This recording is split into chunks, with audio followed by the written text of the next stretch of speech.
అమృత్లో రేవంత్ రెడ్డి గారి బావమరిది company Shodha constructions అనే కంపెనీకి మరి సృజన్ రెడ్డి గారు అనే వ్యక్తికి ఆయన కంపెనీకి అర్హతలు లేకపోయినా ఆయన కంపెనీకి ఫైనాన్షియల్ కేపబిలిటీ లేకపోయినా 1137 కోట్ల వర్క్ ఇచ్చారు అని మేమేదైతే ఆరోపణ చేశామో ఆధారాలతో సహా స్వయంగా కేంద్ర మంత్రి మనోహర్ లాల్ ఖట్టర్ గారిని కలిసి ఆరోపణలతో సహా ఆధారాలతో సహా వారికి డీటెయిల్డ్ నోట్ కూడా ఇచ్చొస్తే ఇప్పటి వరకు కనీసం ఒక్క మాట కాదు కదా ఒక్కటంటే ఒక్క అడుగు కూడా ముంగట పడలేదు. అందుకే మేము అడుగుతున్నాం, భారతీయ జనతా పార్టీకి నిజాయితీ ఉంటే మీరు స్పందించాలి. స్పందించడం అంటే ఏదో ప్రెస్ మీట్ పెట్టి మాట్లాడడం కాదు. మీరు అధికారంలో ఉన్నారు. మీరు ఖచ్చితంగా వెంటనే ఈ అన్ని కుంభకోణాలు వెనుక అమృత్ కావచ్చు, సివిల్ సప్లై స్కామ్ కావచ్చు, అట్లాగే ఈరోజు యంగ్ ఇండియా కావచ్చు, అట్లాగే మొన్ననే హైదరాబాద్ సెంట్రల్ యూనివర్సిటీ భూముల విషయంలో స్పష్టంగా సెంట్రల్ ఎంపవర్డ్ కమిటీ రిపోర్ట్ ఇచ్చింది, రికమెండ్ చేసింది. ఏం చెప్పింది central empowered committee? Financial fraud జరిగింది ఈ 10,000 కోట్ల దానిలో, ఖచ్చితంగా దీన్ని ఒక స్పెషలైజ్డ్ ఏజెన్సీతో విచారించాలి అని రిపోర్ట్ కూడా వచ్చింది. కొన్ని మంచినీళ్ళు తీసుకునేవారు. స్పష్టంగా అంత స్పష్టంగా ఇస్తే కూడా ఇప్పటి వరకు మిగతా అన్ని విషయాల్లో మెరుపు వేగంతో స్పందించే ఏజెన్సీలు మరి ఇక్కడ ఎందుకు స్పందించట్లేదు? మేము ఖచ్చితంగా ఈ విషయంలో మేము తెలంగాణ ప్రజలకు కూడా ఒకటి అప్పీల్ చేస్తూ ఉన్నాం.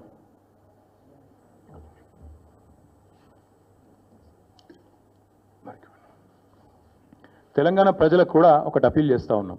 ఇక్కడ ఎవరితో కుమ్మక్కు అవుతున్నారో దయచేసి అర్థం చేసుకోండి. అమృత్ కుంభకోణంలో రేవంత్ రెడ్డి గారి బావమరిది వ్యవహారం ఉండి కూడా రేవంత్ రెడ్డిని కాపాడుతున్నది కేంద్ర ప్రభుత్వం. ఆర్ఆర్ ట్యాక్స్ అని చెప్పి స్వయంగా ప్రధానమంత్రి ఆరోపణ చేసి ఇక్కడ బిల్డర్ల దగ్గర 200 రూపాయలు స్క్వేర్ ఫీట్కి వసూలు చేస్తున్నా ఇప్పటి వరకు ఉల్కకుండా పలకకుండా ఉన్నది కేంద్ర ప్రభుత్వం. అట్లాగే సివిల్ సప్లై స్కామ్లో ఈ ప్రభుత్వాన్ని కాంగ్రెస్ను కాపాడుతున్నది కేంద్ర ప్రభుత్వం. సెంట్రల్ ఎంపవర్డ్ కమిటీ రికమెండేషన్ ఇచ్చిన తర్వాత కూడా మీరు వెంటనే ఈ ఫైనాన్షియల్ ఫ్రాడ్ను సెంట్రల్ యూనివర్సిటీ కంచెగచ్చిబౌలి భూముల్లో చర్య తీసుకోండి అని ఎంపవర్డ్ కమిటీ చెప్పిన తర్వాత కూడా ఇప్పటికీ ఉలకకుండా పలకకుండా ఉన్నది కేంద్ర ప్రభుత్వం.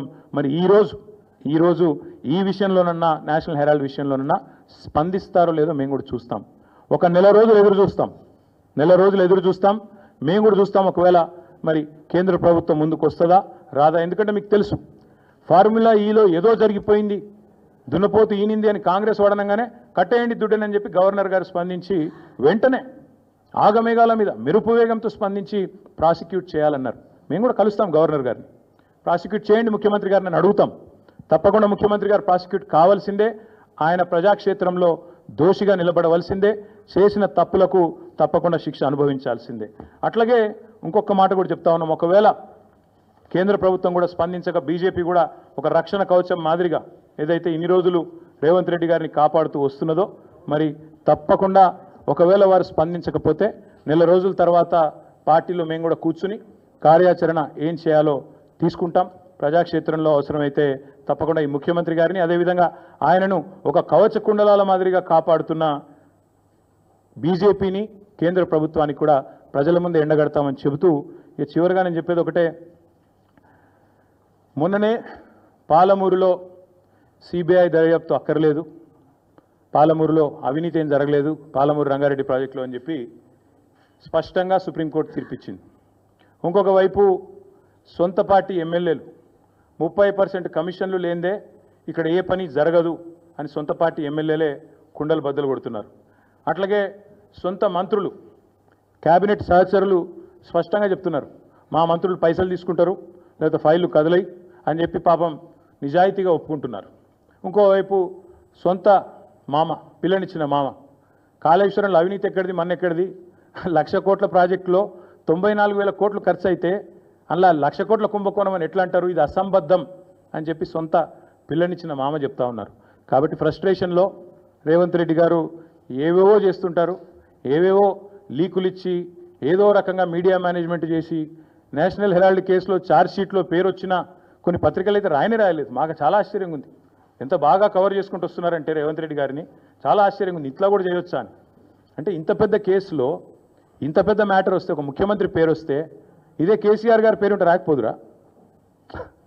ఇదే కేసీఆర్ గారి పేరుంటే కోతికి కొబ్బరి చిప్ప దొరికినట్టు కొంతమంది ఓ సంబరాలు చేసుకుంటూ పేపర్ల నిండా తాటికాయంత అక్షరాలతో రాసేటోళ్ళు ఇలా రేవంత్ రెడ్డి గారికి కవరింగ్ ఇచ్చేందుకు చాలా కష్టపడి కాపాడుతున్నారు. వారందరికీ నేను చేసే విజ్ఞప్తి ఒకటే, మీరు ఎన్ని చేసినా ఎంత గింజుకున్నా ఈ మీడియా సంస్థలు ఎంత తాపత్రయపడ్డా ఆయన మీకు ఎంత అడ్వర్టైజ్మెంట్లు ఇచ్చినా ఎన్ని రకాలుగా మిమ్మల్ని ఫోన్ చేసి బెదిరించినా ప్రజలకు విషయం అర్థమైపోయింది. ఈయన ఒక లొట్టపీసు ముఖ్యమంత్రి, ఈయనతను ఏం కాదు అని అర్థమైంది. కాబట్టి మీరు కూడా దయచేసి నిష్పక్షపాతంగా వార్తలు ప్రజలకు చెప్పండి. లేకపోతే సోషల్ మీడియా ఉంది, మీరు చెప్పినా చెప్పకపోయినా సోషల్ మీడియా ద్వారా ప్రజలకు అన్నీ తెలుస్తాయి. తెలియదు మేము పిల్లి కదా కళ్ళు మూసుకొని పాలు తాగితే తెలియదు అనుకుంటుంది అన్నట్టు మేము రాయకపోతే వార్తనే కాదు, మేము రాయకపోతే మేము నొక్కేస్తే ఎవరైనా కూడా వాస్తవాలు చెప్తున్నాం. మీకు అబద్ధం అనిపిస్తే నేనేం చేయాలి? కానీ చాలామంది రాస్తలేరు, మరి ఏం చేయాలి? మరి మా బాధ మేము చెప్పుకోవాలి కదా, ప్రజలకన్నా చెప్పుకోవాలి కదా. కాబట్టి మీరు అట్లా అనుకొని మీ భ్రమల్లో ఉన్నంత మాత్రాన మీరు చేయగలిగేది ఏం లేదని కూడా చెప్తూ సహకరించే మిత్రులకు థ్యాంక్ యూ.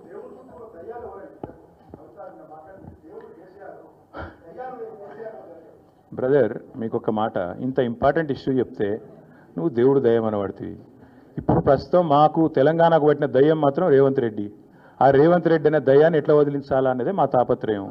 ఇంకేమన్నా తొందరపడ అంత యాంగ్జైటీ ఎందుకు, అంత టెన్షన్ ఎందుకు, అంత హడావుడి ఎందుకు? నేను చెప్పేది ఏమంటే తెలంగాణకు పట్టిన శని కాంగ్రెస్సు, తెలంగాణకు పట్టిన దయ్యం రేవంత్ రెడ్డి. ఇప్పుడు ఆ దయ్యాన్ని శనిని ఎట్లా వదిలించాలనేది మా target.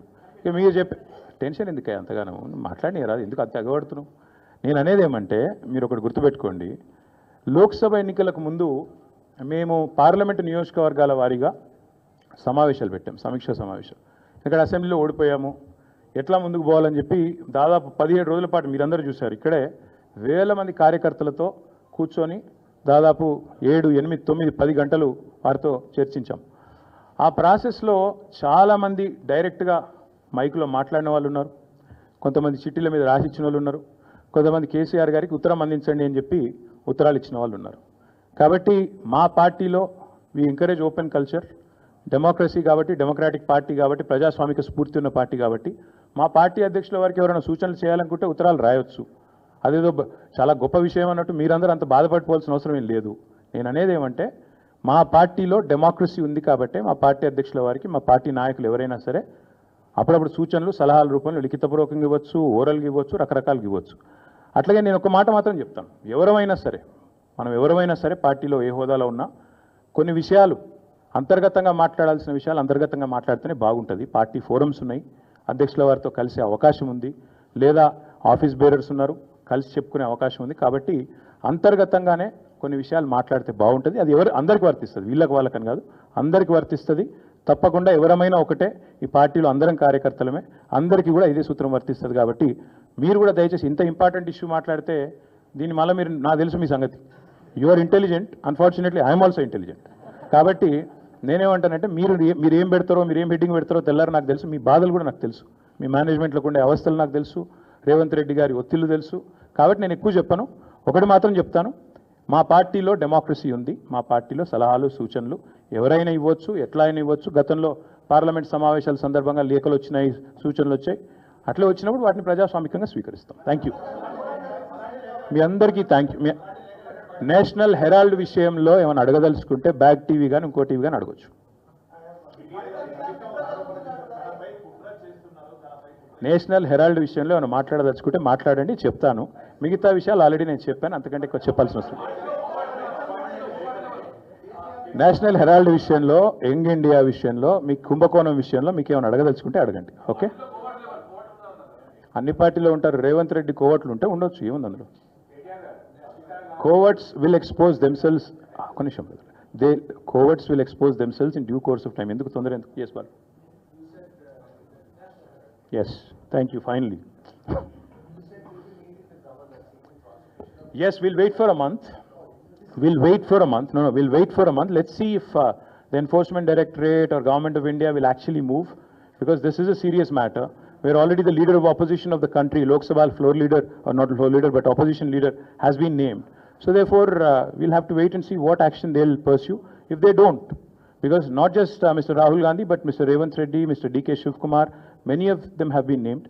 But so far, everybody's been tight-lipped, both Government of India and also Mr. Revanth Reddy and Rahul Gandhi. So we'll wait to see what they have to say, what the agencies will do. Thank you.